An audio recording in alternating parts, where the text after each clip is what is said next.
A Bíblia não se ocupa em dizer que Deus existe. Ela parte do princípio de que isso é do conhecimento de todos.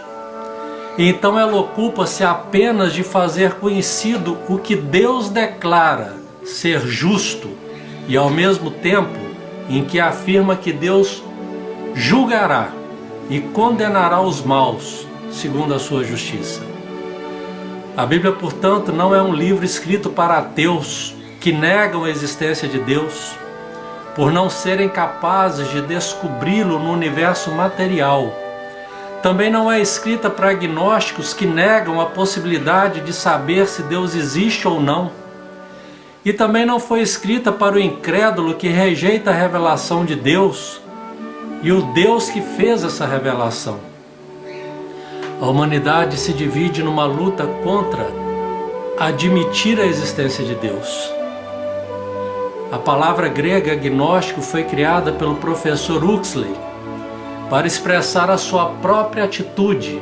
A é uma expressão que significa não, e gnóstico é uma expressão grega que significa conheço. Portanto, agnóstico é não conheço. O ateu tropeça no fato de Deus não ser matéria e sim espírito, e por isso não pode ser descoberto por investigação meramente material ou natural. Se ao ateu parece lógico que Deus não existe pelo fato de não o haver descoberto em sua investigação material, deve saber também que é lógico não ter autoridade para afirmar a inexistência de Deus pelo fato de não o haver encontrado. Afinal, quantas pessoas e coisas existem e que nunca foram vistas e nem encontradas por esse ateu? Quantas coisas existiram no mundo antes desse ateu nascer e que lhe são completamente desconhecidas? Quantas coisas acontecem em todo o mundo e que não é do conhecimento desse ateu? Por que Deus só pode existir se for do conhecimento do ateu, se praticamente tudo que existe na Terra, no mar, no universo, existe sem ser conhecimento do ateu? O ateu não pode, com inteligência, afirmar a inexistência de Deus sem conhecer ao mesmo tempo todo o céu, todo o universo, toda a terra, todos os mares, todos os rios, todas as cidades, todas as matas, todas as eras passadas, pois pode ser que num desses lugares onde ele não foi, onde ele não viu, Deus estava ali. Só Deus pode afirmar que não há Deus, pois Ele está em todo lugar, em todas as eras, no céu e na terra, nos mares, nos rios e nas matas. E Ele afirma: além de mim não existe outro Deus. Deus está em todos os lugares ao mesmo tempo, nada passa oculto aos seus olhos. Salmo, capítulo 139, versículo 7 até o 12, diz assim: aonde posso ir a fim de escapar do teu espírito? Para onde posso fugir da tua presença? Se eu subir ao céu, tu lá estás. Se descer ao mundo dos mortos, lá estás também. Se eu voar para o Oriente ou viver nos lugares mais distantes do Ocidente, ainda ali a tua mão me guia, ainda ali tu me ajudas. Eu poderia pedir que a escuridão me escondesse e que em volta de mim a luz virasse noite. Mas isso não adiantaria nada, porque para ti a escuridão não é escura e a noite é tão clara como o dia. Tu não fazes diferença entre luz e escuridão. Isaías, capítulo 44, versículo 6 diz: o Senhor, o Rei Salvador de Israel, o Deus Todo-Poderoso diz: eu sou o primeiro e o último, além de mim não há outro Deus. Isaías capítulo 45, versículo 5 diz: eu, e somente eu sou o Senhor, não há outro Deus além de mim.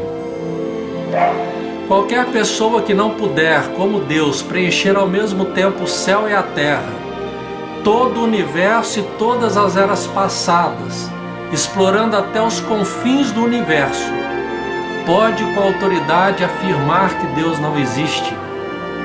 E se afirmar, isso demonstrará apenas a sua ignorância e o seu atrevimento de falar daquilo que não sabe e não conhece. A incredulidade, portanto, é uma atitude irracional de rejeição a Deus. Irracional porque torna a mente incoerente, não lhe permitindo ligar o Deus que criou a natureza e o universo ao Deus da revelação bíblica, e assim mantém por anos ou por toda a vida a própria mente na escuridão, afastada da luz que o poderia salvar. Essa incredulidade, criada na mente do ateu com esforço próprio de rejeição, o torna indesculpável por Deus, que o julgará em tempo oportuno e o condenará ao inferno. Romanos 1,19 diz assim: Deus castiga essas pessoas, porque o que se pode conhecer a respeito de Deus está bem claro para elas. Foi o próprio Deus que lhe mostrou isso. Desde que Deus criou o mundo, as suas qualidades invisíveis, isso é, o seu poder eterno e a sua natureza divina, têm sido vistas claramente. Os seres humanos podem ver tudo isso nas coisas que Deus tem feito, e portanto eles não têm desculpa nenhuma, pois eles sabem quem Deus é, mas não lhe dão a glória que Ele merece e não lhe são agradecidos. Pelo contrário, os seus pensamentos se tornaram tolos e a sua mente vazia está coberta de escuridão. Eles dizem que são sábios, mas são tolos. E como não querem saber do verdadeiro conhecimento a respeito de Deus, Deus entregou os seres humanos aos seus maus pensamentos, de modo que eles fazem o que não devem. Racionalmente, o ser humano não pode negar a existência de Deus. O homem que nega a existência de Deus nega a si mesmo, porque ele é parte de Deus. Jó, capítulo 32, versículo 8, diz assim: Mas acontece que dentro das pessoas há um espírito e o sopro do Deus Todo-Poderoso que dá sabedoria. Atos, capítulo 17, versículo 28. Porque como alguém disse, nele vivemos, nos movemos e existimos. E alguns dos poetas de vocês disseram, nós também somos filhos dele. E já que somos filho dele, não devemos pensar que Deus é parecido com um ídolo de ouro, de prata ou de pedra, feito pela arte e habilidade das pessoas. O senso de justiça que existe dentro do ser humano é uma prova da existência de Deus. Romanos capítulo 2, versículo 15. Paulo fala essas palavras. Eles mostram pela sua maneira de agir que tem a lei de Deus escrita no seu coração. A própria consciência deles mostra que isso é verdade. E os seus pensamentos, que às vezes os acusam e às vezes os defendem, também mostra isso.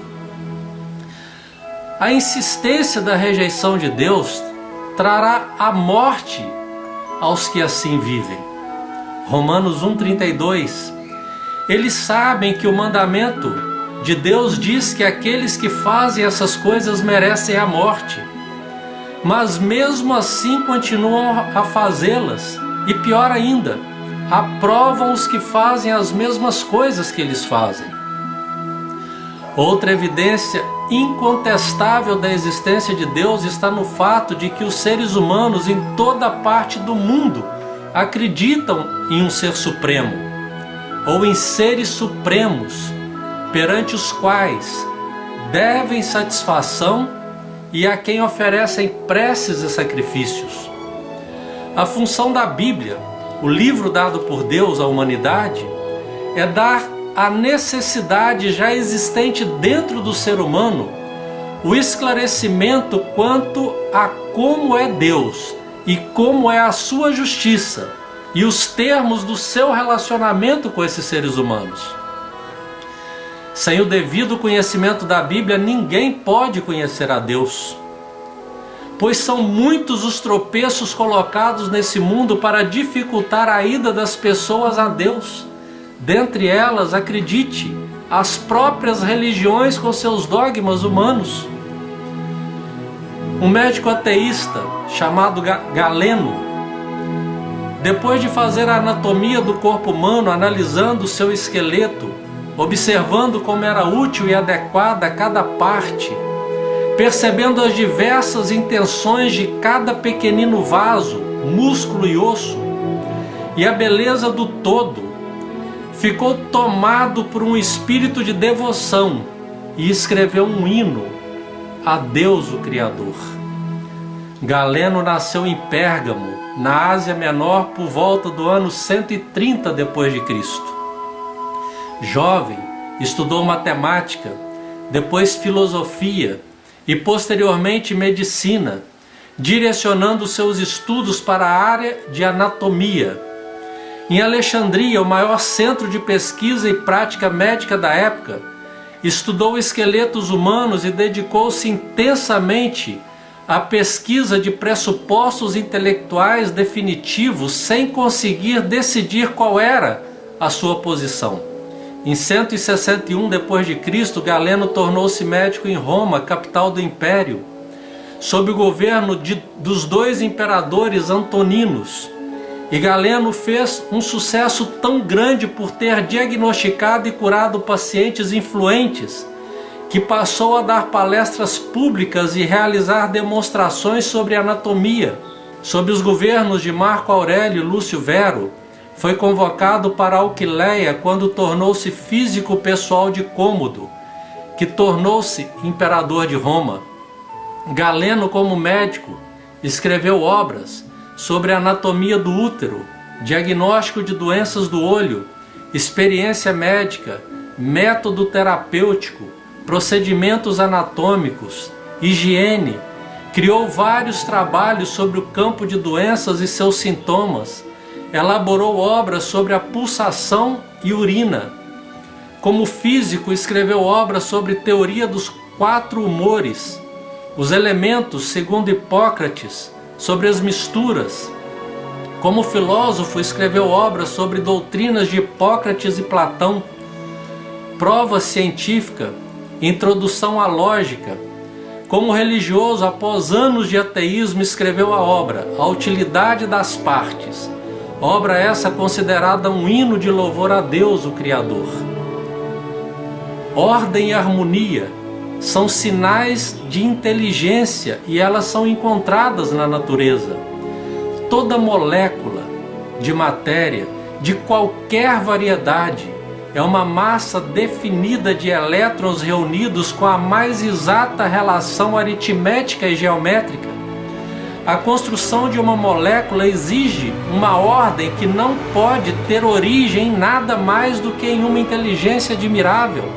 Se olharmos para nós mesmos, veremos o Criador, pois temos o que não fomos nós quem criamos e nem poderíamos criar, pois não possuímos conhecimento a respeito. Temos uma vida dentro do nosso corpo e nada sabemos a respeito dela, nem como ela se liga ao corpo, nem como ela se desliga do corpo, deixando-o morto. E mesmo odiando e sofrendo tanto com a morte, não temos qualquer controle sobre ela. Somos vítimas da vida e somos vítimas da morte.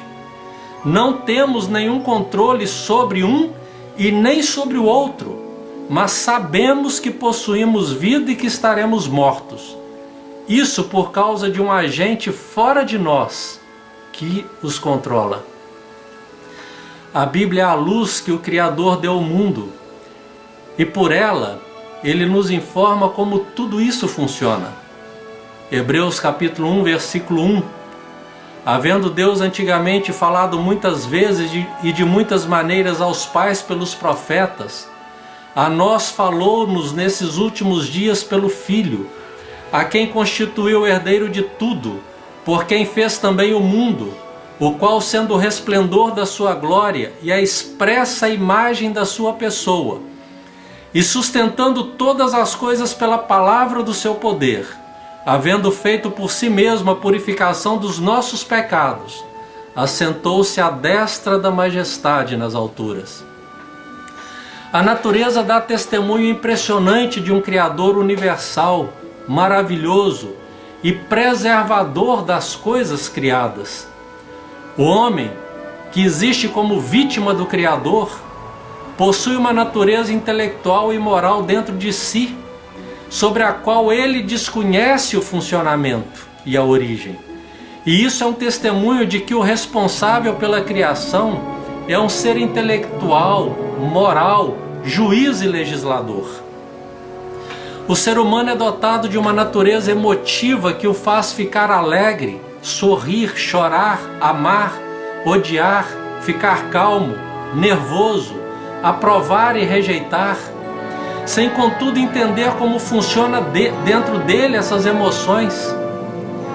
Isso mostra que alguém que não ele mesmo, pois desconhece a origem da emoção, é responsável por ter colocado nele as emoções e as mantém de forma equilibrada, sustentando o juízo e a sensibilidade da pessoa.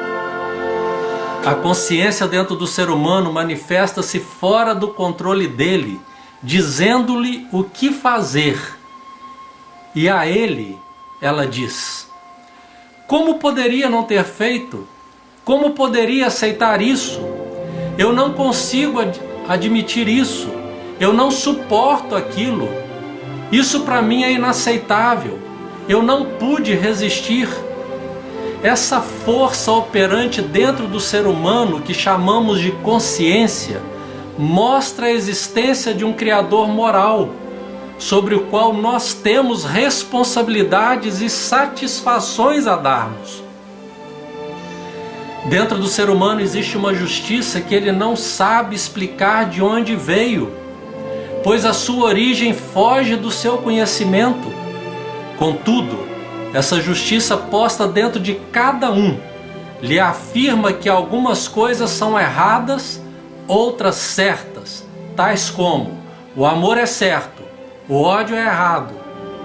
E mais, aquilo que muitas vezes sabe ser o certo, não é nem sempre o que gostaria que fosse, não é sempre o que lhe agrada, como também o que sabe ser errado nem sempre é o que lhe desagrada. De onde nos veio esse padrão de certo e errado? Por que a moralidade dentro de nós é obrigatória e não facultativa? Se não acreditarmos num Criador moral, inteligente, santo, perfeito, que dotou o ser humano com faculdades emocionais, com justiça, com consciência, que nos governam e não são governadas por nós, não poderemos acreditar que possuímos a natureza humana que possuímos. Mas como negá-la, se sabemos que a possuímos? E junto a ela, como negarmos o Criador delas? Pois já sabemos que elas nos governam e não nós a elas. E por isso não fomos nós quem a criamos, mas alguém de fora a criou e a pôs em nós. Se Deus é uma mentira, então pelo complexo de sentimento que somos, a nossa natureza humana também é. A verdade é que se Deus não existisse, seria necessário criá-lo para justificar a complexidade da nossa existência, a nossa estrutura emocional e física, a natureza, o mundo, o universo e o céu.